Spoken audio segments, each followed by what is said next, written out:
All right, it's time to talk about the holidays and holiday travel, and because we're about to approach it right now.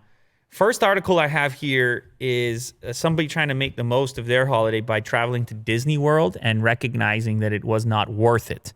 I didn't even know that Disney World was open back up, but a lot of people are wondering, what can you do? What can't you do as far as this COVID situation is concerned, and what's worthwhile to do? Because obviously when you start jamming enough restrictions into something, you can kind of take the fun out of it to a certain extent.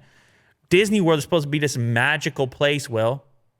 And by the way, I mean, do whatever you feel you should do, but part of the appeal, or at least the way I perceive it, of Disney World is that you kind of get lost in the experience. It's a magical place. And it's hard to get lost when you're talking about the sanitizers and the distance rules and the lineups, and you constantly have this reference point of reality. And so anyway, that's my opinion, but it seems to also be the opinion of this particular author on Insider. I visited Disney World with my family in November, the week after Thanksgiving. It was busier than expected. There was mask wearing encouraged. The theme park had a number of necessary changes in the interest of safety, but he felt that it was still too crowded. There were many moments where you were in a big crowd and he was like, this is crazy right now. Probably shouldn't be like this.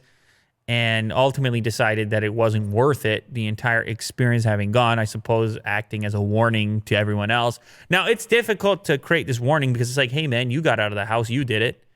You know, maybe you didn't enjoy it that much, but like, I'm stuck over here type of thing. It's like, it's one of those things of do as I say, not as I do. Right. So there's a limited amount of, I mean, you can take it whichever way you want, but if you were curious of what the state of affairs at Disney World is looking like, then it sounds like it's a little more crowded than you might imagine, even though they have, because the premise, it kind of has to be. Right? Like a theme park, an empty theme park is kind of exciting. That would be cool. But it's not feasible.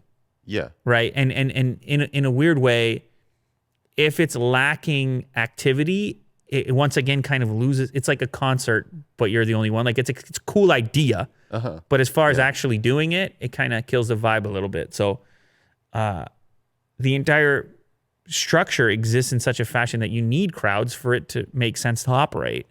And they're trying to find whatever that line is that they can do it, but it's questionable whether or not it's a worthwhile thing to do right now. You might want to wait till things cool off, vaccine on the horizon, all this stuff.